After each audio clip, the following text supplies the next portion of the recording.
Hello and welcome to Business with Smith Co. Hello and welcome back to Business with Smith Co. Today we're going to be talking about products, or more particularly, when we're talking about the 4 P's, we're talking about the product part of the 4 P's. So, product. Now, the marketing mix for product looks at different elements for a good or service. It looks at branding, packaging, design, functions, form, quality, the product's life cycle. One of these or a combination of them usually gives a good or service its unique selling point or USP. This is what what a business needs to differentiate when it sells and makes itself stand out. So when it's trying to make itself stand out, it needs to focus on this. When it's trying to stand out from its competitors. So when you're looking at branding differentiates a company's products from those of its rivals by giving it a name. For example, we've got Smith Fax. You are giving a difference, or by giving it a different shape. So some products have a different shape to the competitors. So that really helps, because what it does is that it helps have a brand. So it helps sort of say, well, I'm looking for this brand rather than I'm just looking for this product. Because by looking at brand, you also want to be looking at, things such as logos or slogans.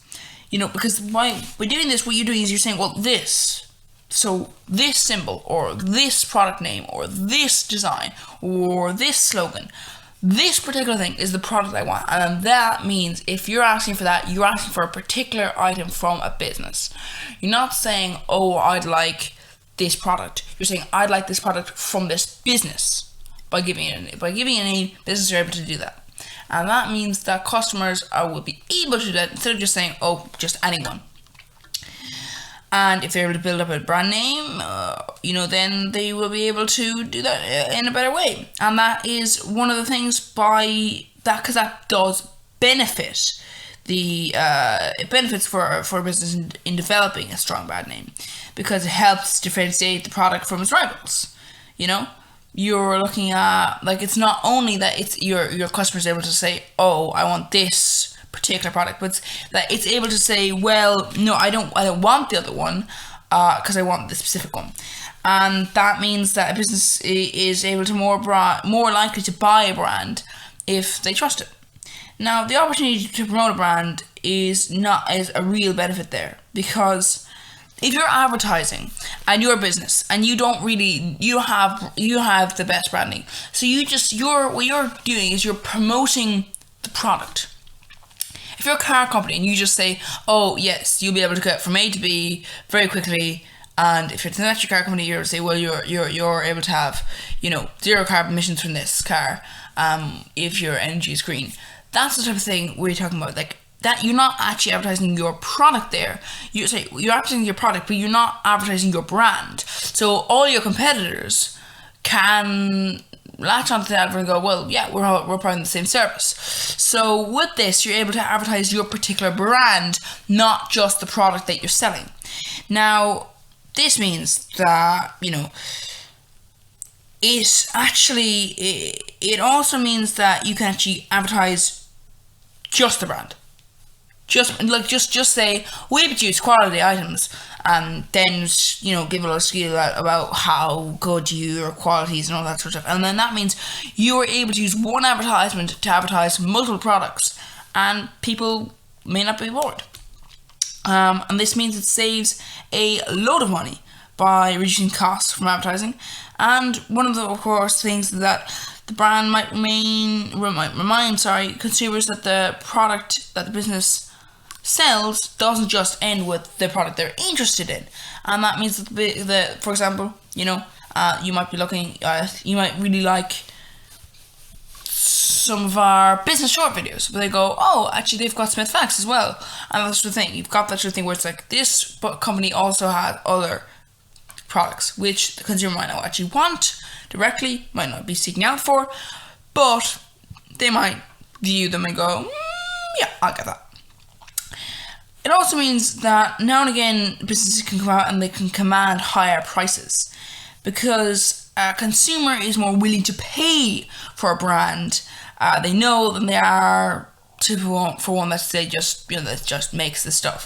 So if they recognize a brand, if they trust that brand, then a business may be able to just go, well, this is our brand, and for our brand it's going to be expensive because we make this ourselves, rather than just saying, oh, this is, because it goes back to the whole thing where you go, this isn't just a product, this is our brand's product.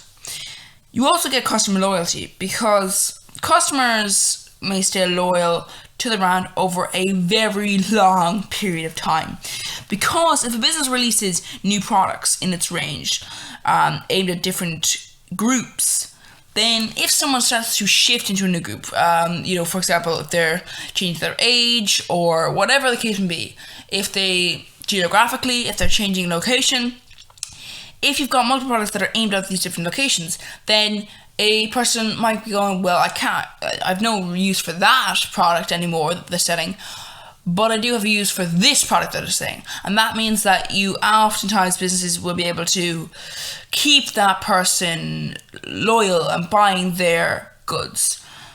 Then comes something more, because then comes the brand name becoming the product. Now, a particular brand or product can become so popular in the mind that consumers refer to the general product by that name. So many customers using the same brand can encourage other customers to buy it when shopping. So if someone says to you, buy a particular item, but then if they have it, if the business is a strong brand, then they might be able, they might stop saying that and stop saying, oh, buy this product, and then I want this brand, and then because obviously someone might go, oh, I'm just gonna buy any one of them, and then start saying, okay, now no, I want you to buy this, and then the brand name, and then the person goes, oh, so the brand name for the product, and then they go out, they buy the brand name of the product, and then that gets synced in to people's minds. That is a very, very successful thing for people to have, because then they start viewing other companies as possibly, not copying, but basically imitating that brand, instead of what they should actually think is just that brand is just another type of that thing, which you will see a lot of the time, because then the brand can become so successful that it may not be able to crush competition entirely, but by doing this, they're able to call themselves the product, and then because obviously legally they can copyright that name, they can register the name as a registered trademark, that means that name is now secured, and then that means when everyone refers to it, everyone else has to just use the name of the product, because if they don't have that, then they're down by a significant step. Next comes creating a dominant marketing position. As I said, that helps to that. By making customers loyal to a particular brand, that makes it become very powerful in the marketplace. It can be very difficult for competitors to attract loyal customers to try their product and switch over. Because of this can unfortunately cause problems economically, however, because if a business is pretty sure of this, they might tend to risk something called a monopoly. And having this monopoly, they may then use that monopoly to, increase their prices, and then, that causes fierce problems. However, those are all benefits to businesses. They may not be benefits to consumers, however, and they are certainly not for most of them, because most of them actually make it so that consumers may not be able to spot deals. Because if you've got a very strong brand, you might be able to have this high price and be able to say, oh yes, no, you like our product, you stay with us, pay high prices, and while some brands actually do offer higher quality than the competitors, a lot of the time the brand actually may not be offering higher quality, and maybe just the appearance of higher quality. And this is because they're not advertising as higher quality necessarily. They may not be advertising as higher quality, but they may just know, by people, or people think they know it as higher quality, but it's not. And that, especially with a monopoly, can cause many problems. And it's not good for consumers generally. However, there are some benefits for consumers, and that's what we'll be talking about in the next video. Join us then, hopefully. Please do, or unless you don't like this, in which case, I don't want to be like, oh, join us.